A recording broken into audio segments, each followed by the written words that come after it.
Olá, sejam muito bem-vindos e bem-vindas. Eu sou a Cláudia Guadanin e hoje a nossa conversa é para você, aposentado ou pensionista que foi acometido pelo câncer e quer saber mais sobre isenção de imposto de renda. Neste vídeo, vamos falar um pouco mais sobre casos de pessoas que conseguiram conquistar mais qualidade de vida depois de garantirem a isenção de seus impostos de renda. Quem vai falar com a gente sobre o assunto é a doutora Larissa Leitoles, que é advogada, especialista em direito tributário e trabalha com processos de isenção de imposto de renda há mais de 10 anos, ajudando aposentados e pensionistas acometidos pelo câncer. Doutora, muito obrigada pela presença. E a primeira pergunta que eu te faço é se existe um teto para que o contribuinte possa recuperar referente aos valores pagos indevidamente.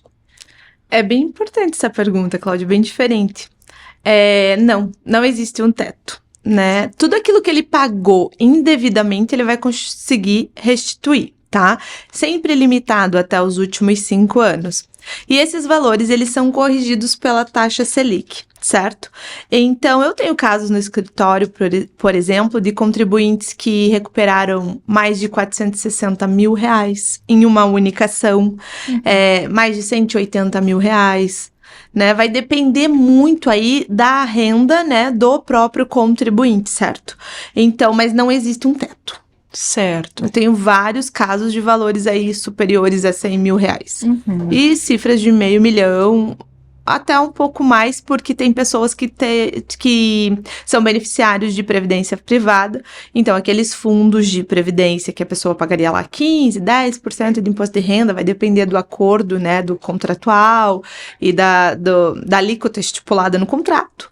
Mas essas pessoas, no momento em que elas fizerem o resgate, uma vez que elas conseguirem a isenção, né?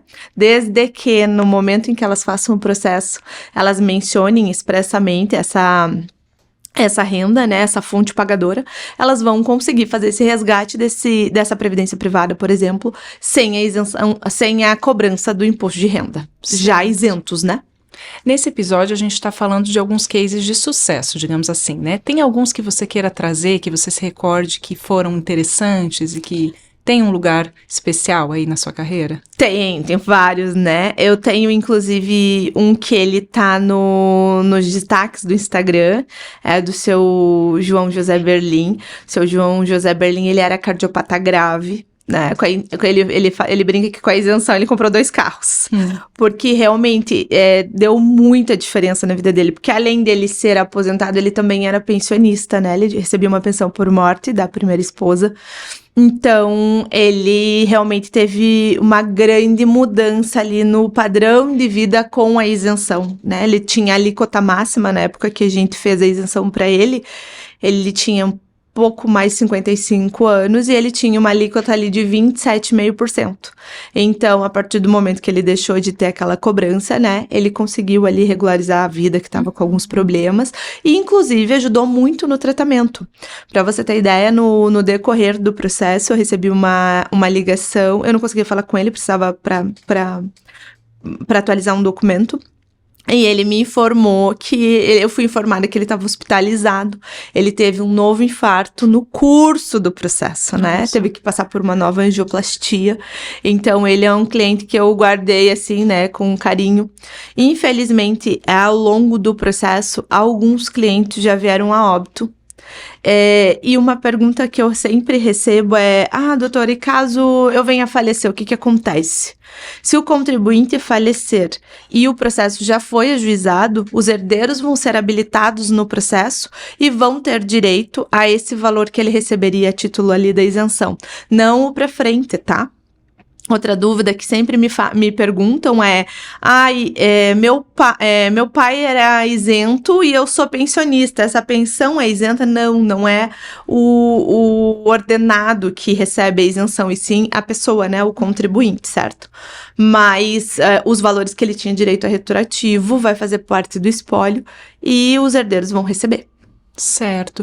E no caso da pessoa que já fez o pedido de isenção administrativo, que é aquele pedido que a pessoa faz de forma mais autônoma, né, sem a presença necessariamente de um advogado, e o judicial, que é com a presença do advogado. É possível a que já fez o pedido administrativo conseguir fazer, por meio do judicial, a recuperação dos retroativos? É possível, sim. A gente só vai precisar observar o pedido. tá? O período. Por quê? É muito comum que o contribuinte me procure e ele conseguiu a isenção administrativa, certo? Ele tinha direito a 3 anos retroativo, exemplo. Ele tinha direito a 3 anos retroativo. 2019, 20 e 21, certo? Ele conseguiu a isenção desde 22. Porém, de 22 somente até janeiro de 24. E daí, quando eu vou ver, além dele ter direito a 3 anos, eu também posso pedir a isenção para o futuro, né? Que ela seja reconhecida de forma permanente. Então, essa é a importância dele procurar um advogado capacitado nessa matéria para conseguir ver essas questões, esses detalhes, né? Se ele for um funcionário público estadual, municipal, isso vai ser em um diário oficial. Então, a gente vai precisar ler a decisão que saiu no diário oficial, como que ela ficou ali delimitada, certo? Então, tem vários nuances, mas respondendo exatamente sua pergunta, é possível sim ele ter a isenção administrativa e pedir os retroativos no judicial, desde que acumule, lógico, e também é possível que se ele conseguiu ela com prazo determinado, a gente ir até o judiciário para conseguir essa isenção permanente. Certo. Há a possibilidade da pessoa fazer a solicitação de forma mais autônoma, via administrativo, mas também há a possibilidade do judicial com a presença de um advogado. Sabe me dizer quanto tempo demora cada um dos processos e falar um pouquinho da efetividade deles? Assim, prazos, advogado, infelizmente, o único que tem prazo no processo é o advogado, né? Uhum. Então, esses processos eu tenho, pela minha experiência, estimado entre 6 meses e 1 ano e meio, tá? Quando a gente tá falando da esfera federal. Processos da esfera estadual, eles demoram um pouquinho mais, tá? Mas eu tenho, pra você ter ideia, exemplos de processos desses que demoraram 3 meses, 6 meses, o contribuinte já estava recebendo a requisição de pagamento, né? Uhum. Tendo ali o direito reconhecido e recebendo os valores do retroativo, né? Então, eu acredito muito na via judicial e acho ela muito efetiva, tá?